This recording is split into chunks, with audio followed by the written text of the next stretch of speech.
And I want to put my potatoes in because I want them to be a little bit toasty. I'm saving the onions for later because I don't want the color to go away. I want to keep a nice bright green color. Alright. So I'm just going to stir it up, put my fire back on. So whenever you have to leave your pan, always turn the fire off because you never know how fast it's going to go. And the wok is typically a very thin pan. It's not a real thick pan. It's not made out of stainless steel. And so it's going to transfer the heat really, really fast. Okay, so you just want to mix this around and make sure all the potatoes get a little bit toasty, get the color, get the flavor of all the spices that are in there and the herbs. Smells so good. It does. You can take out the bay leaf if it looks like it's starting to burn a little. We don't want to eat the bay leaf anyway. Okay.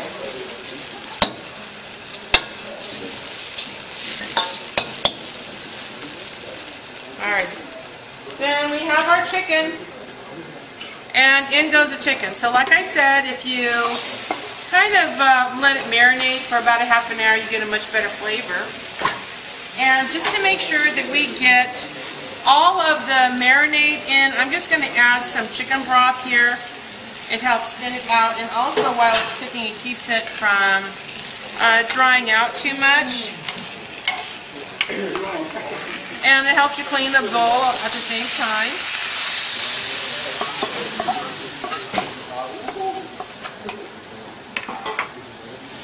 Okay. So we just stir this around.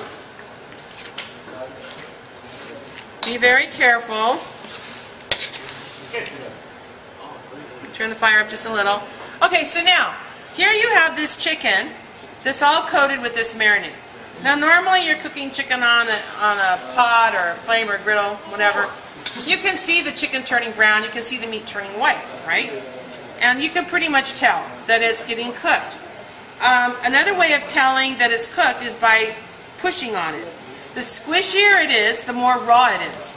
When it starts to become firm, that's when you know that it's getting cooked. But now, here we have all this marinade in here, and you've got all this color. It's like, wow, what do you do? So the best thing is, obviously right now it's not going to be done because it's still cooking.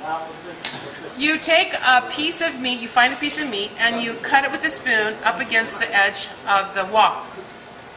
If you see that the meat inside is white all the way through, then you can feel comfortable that your meat is cooked.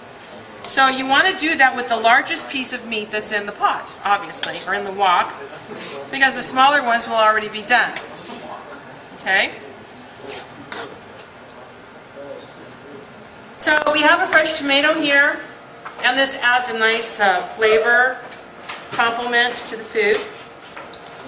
They really don't have a lot of vegetables that they use.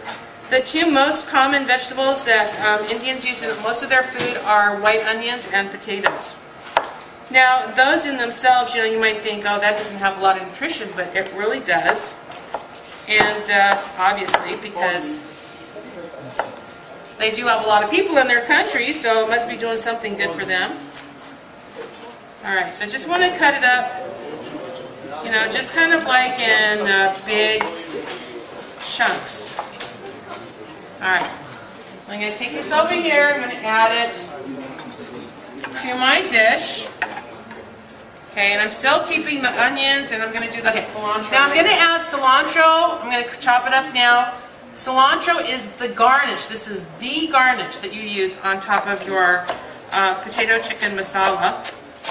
It's always put on last because you want to preserve the color and the flavor. And you don't have to chop it up too much, but when you do chop it up, you want to make sure it's nice, clean cuts.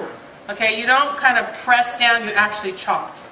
I put the fire back on the potato chicken masala and getting this all, you can see right now, look at how nice the colors are, red and orange. These are classic colors of India. They love the yellow, the orange, and the red. Alright, so I'm going to check the chicken. So you gotta find a piece here.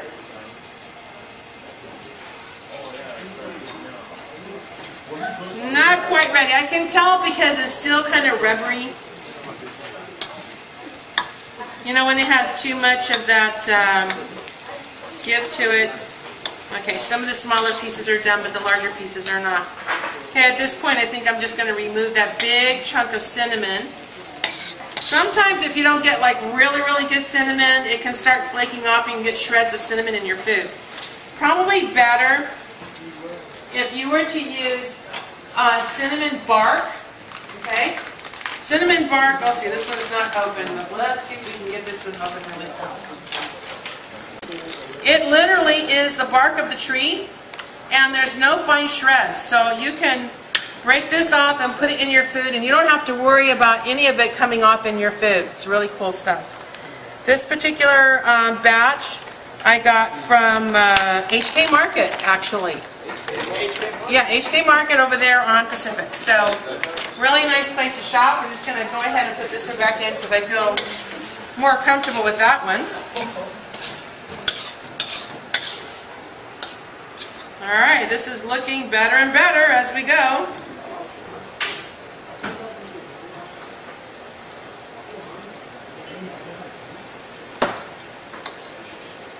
Okay, also, the Indian people like to keep all their food in small pieces. Remember on the notes yesterday that it said all the meat is cut up small and it's highly spiced. This is the ticket right here.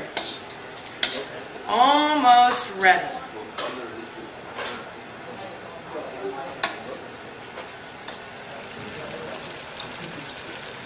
I think we're just about good to go.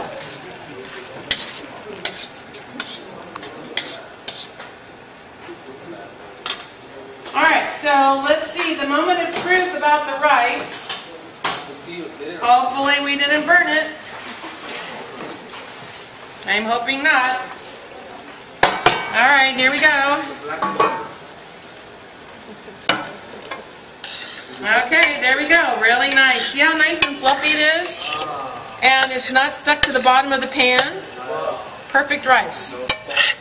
I did put a little salt, I put a little oil. Now if you wanted to make your rice really fancy, then you would make this a little concoction of saffron in water, and you would pour the liquid over the rice. It would color it a little bit yellowish orange depending on how much how much of the saffron you put. And you do remember the saffron is the most expensive spice in the world. Yeah, I remember. Okay. Yeah. Anybody purchased any lately? No? I think the last time I purchased it, about 10 grams, which is not very much, was about $20 or so. Yeah, it was pretty expensive. Okay, I'm looking like I'm warm, and I'm thinking this is already done. Okay, so here we have some green onions and some cilantro. So I'm just going to sprinkle on the green onions. Since you're the last class, we'll just put it all on. And the cilantro. I just want to very gently mix this in. You don't want to overdo it because you don't want to kill the color. You want this nice bright green color. Okay? And then you're ready to serve it on top of your rice. Okay? So if you all would like to line up, we'll get you started.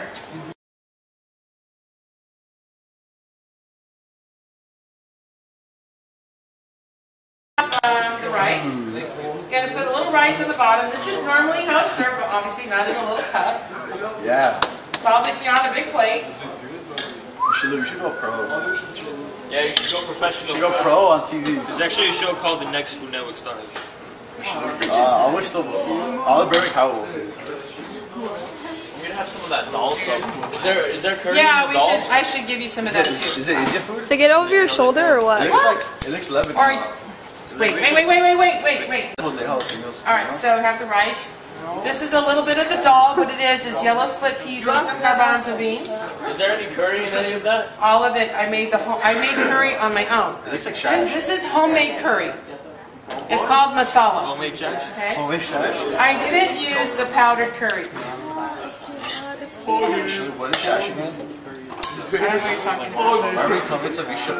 It's a big show. No. Vegan. Is that no too camera? We can stop